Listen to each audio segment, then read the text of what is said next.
पूर्व आईपीएस अधिकारी व पुणे की कमिश्नर रह चुकी मीरा चड्ढा बोनवरकर ने इंडियन एक्सप्रेस न्यूज़पेपर में जंतर मंतर व पिछले 1 महीने से भी ज़्यादा समय से प्रोटेस्ट कर रही महिला रेसलर्स के समर्थन में एक ओपन लेटर लिखा है। वो महिला रेसलर्स को लिखती हैं कि आप निश्चित रूप से देश का सम्मान हो और पूरे देश से आपके लिए जो सपोर्ट है मैं उसको इस आर्टिकल के माध्यम से दोहरा रही हूँ। आप सब जिस वजह से प्रोटेस्ट कर रही हैं वो राष्ट्रीय तौर पर ही नहीं बल्कि अंतर्राष्ट्रीय तौर पर भी उतना ही महत्वपूर्ण है। यंग लड़कियों व महिलाओं का सेक्सुअल हैरेसमेंट सभी युगों की एक कड़वी सच्चाई है। कानून में अवश्य इसके लिए कुछ प्रगतिशील कदम उठाए हैं लेकिन वो सिर्फ कागजों तक ही सीमित हैं। वो आगे लिखती हैं कि मुझे डर है कि कहीं आप लोगों के इस मूवमेंट को राजनीतिक पार्टियों द्वारा हाईजैक ना कर लिया जाए। हम सब लोग आपको बहुत उत्साह से देख रहे हैं।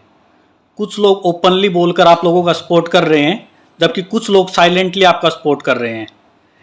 केवल एफआईआर दर्ज कराने से या अपराधी को अरेस्ट कराने से ही आपकी लड़ाई समाप्त नहीं हो जाएगी बल्कि आपको अंत तक इस लड़ाई को लड़ना है।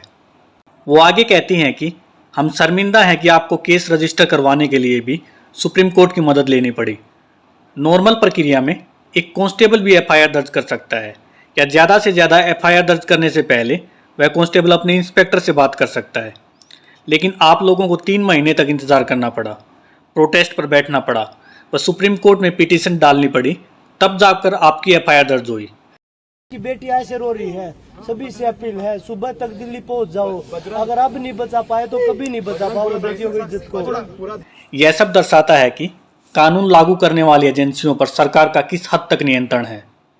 वो आगे कहती हैं कि अब एफआईआर दर्ज हो गई है तथा आपको मजिस्ट्रेट के सामने अपनी स्टेटमेंट दर्ज करते समय जो कुछ भी हुआ है उसको सीक्वेंस में बताना होगा, क्योंकि कई बार जेन्युइन केसेस में पीड़िता कुछ तथ्यों को भूल जाती हैं तो उन्हें बाद में बताती हैं। ऐसे में कोर्ट में पीड़िता की विश्वसनीयता कम होती है। वो ये भी कहती हैं कि आपको केस के ट्रायल में भी काफ़ी हिम्मत रखनी होगी, क्योंकि कुछ केसेस में देखा गया है कि पीड़िता कोर्ट में काफ़ी इमोशनल हो जाती हैं और फिर वो तथ्यों को आगे पीछे बताती हैं और ऐसे तथ्यों का भी जिक्र करती हैं जो कि पहले रिपोर्ट नहीं किए गए। एक समय के बाद दर्ज किए केसेस में ऐसा अक्सर देखने को मिलता है। ट्रायल के दौरान आपको इस बात के सॉलिड रीज़न बताने होंगे कि आपने अपने साथ हुए हैरेसमेंट के खिलाफ बोलने में इतना टाइम क्यों लिया। डियर चैंपियंस, साथ ही आपको इस बात का भी ध्यान रखना होगा कि आपके द्वारा आपकी फैमिली के सामने ये सब बताना और कोर्ट में सबूतों के साथ ये सब बताना दोनों बिल्कुल अलग अलग चीज़ें हैं। कुछ भी रिप्लाई करने से पहले डिफेंस लॉयर के क्वेश्चंस और काउंटर आर्ग्यूमेंट को ध्यान से सुनना और समझना होगा।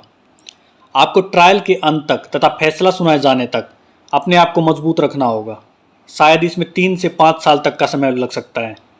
आज आप लोग जिस मुकाम पर हैं उसके लिए आप लोगों ने बहुत मेहनत की है तथा सच्चाई और देश दोनों आपके साथ हैं। बिना डर के आप लोग आगे बढ़िए और एक और जीत दर्ज करिए। यह जीत आपकी अन्य जीतों से भी बेहतरीन होगी, क्योंकि यह भारत की युवा लड़कियों एवं महिलाओं के लिए है। हमें कोई शक नहीं है कि आप लोगों की जीत होगी, क्योंकि सच को कोई भी नहीं हरा सकता है। अंत में मीरा चड्ढा जी गांधी जी की कुछ पंक्तियों को दोहराती हैं। वो लिखती हैं, राष्ट्रपिता महात्मा गांधी जी कहते थे कि जब मैं निराश होता हूँ तो मैं याद करता हूँ कि पूरे इतिहास में सच और प्यार की हमेशा जीत हुई है। इतिहास में ऐसे ऐसे तानाशाह हुए हैं जिनको देखकर लगता था कि उनको हराया नहीं जा सकता, लेकिन अंत में वो भी हार जाते हैं। ये बात याद रखना।